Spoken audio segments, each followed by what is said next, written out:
And here we go with chapter 29, The Lost Ear.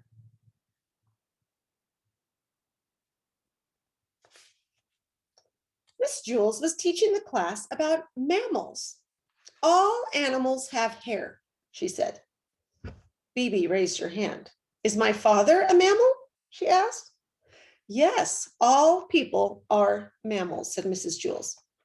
But my father doesn't have any hair, said Phoebe. He's bald. Everyone laughed. Benjamin stared down at his desktop. He was very determined. Mrs. Jules would be handing out report cards at the end of the week. He had to tell her his real name before then. He raised his hand. But Mac also raised his hand. Yes, Mac, said Miss Jules. I heard about a man who was getting his hair cut, said Mac, and the barber cut off one of his ears. See, the man had very long hair. I think he was a hippie. So the barber couldn't see his ear until it fell on the floor.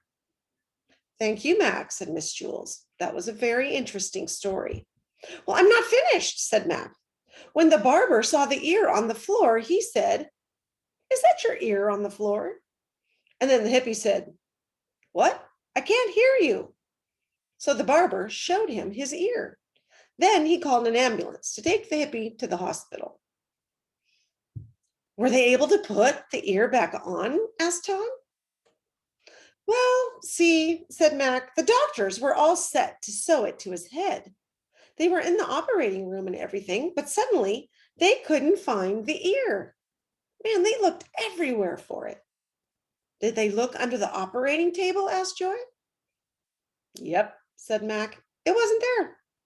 How about in the bathroom? Said Eric Bacon. Maybe they lost it when they washed their hands. They looked. It wasn't there, said Mac. Did they leave it in the barber shop? Asked Jenny. Nope. Did they ever find it? Asked Allison. Yep, said Mac. You'll never know. You'll never guess where. In the refrigerator, grumbled Miss Jules. No, how would it get there? Asked Mac. Well, we really need to get back to mammals, said Miss Jules. Yes, Mark. Benjamin lowered his hand. My name's not Mark, he said. My name is really Benjamin Neshmut, and I came here from Himpleton, not Macedonia. Fine, said Miss Jules, but we were talking about mammals. Now, the whale is the largest mammal. Even though it lives in the ocean, it is still a mammal, not a fish. Do whales have hair? Asked John. Yes, said Miss Jules. Dana laughed. A whale with pigtails, she exclaimed. Boy, I'd love to pull one of those, said Paul. Benjamin couldn't believe it. Didn't you hear what I just said? He asked. Yes, Benjamin, said Mrs. Jules. Well, don't you think I'm strange? Asked Benjamin. All this time, you've been calling me by the wrong name, and I never told you. Do you think I'm crazy? No, said Miss Jules. Benjamin was getting really upset. Well, don't you think it's a stupid name, Benjamin Neshmut? He looked around at his classmates. Does anybody think I'm weird? That's not weird, said Bebe. What's weird is telling everyone you have a brother when you don't. I'm the weirdo. You call that weird? Exclaimed Stephen. I'm weird. Who else would choke himself just to look nice? That's not weird, said Jenny. That's normal. Try reading a story backward. That's weird. I'm the weird one in the class. That's a laugh, said Rondi. If you're so weird, then how come you never asked Lewis to kick you in the teeth? I'm the one who's crazy. Oh, no, that's not crazy, said Todd. I'll tell you what's crazy. What's crazy is that we all go to school on the 30th floor, and the bathrooms are way down on the first. Everyone agreed with that, even Miss Jules. Benjamin shook his head. What a bunch of weirdos, he thought. Then he smiled. He felt proud to be in a class where nobody was strange because nobody was normal.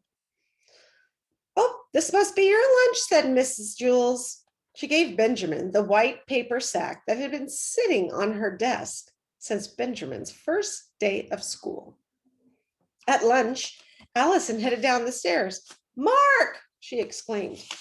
Hi, Allison, said Mark Miller. Long time no see. He carried a white paper sack, just like Benjamin's. Allison was afraid she was back on the 19th story.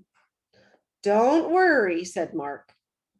Suddenly, everyone realized my name was Mark Miller and not Benjamin Neshmut.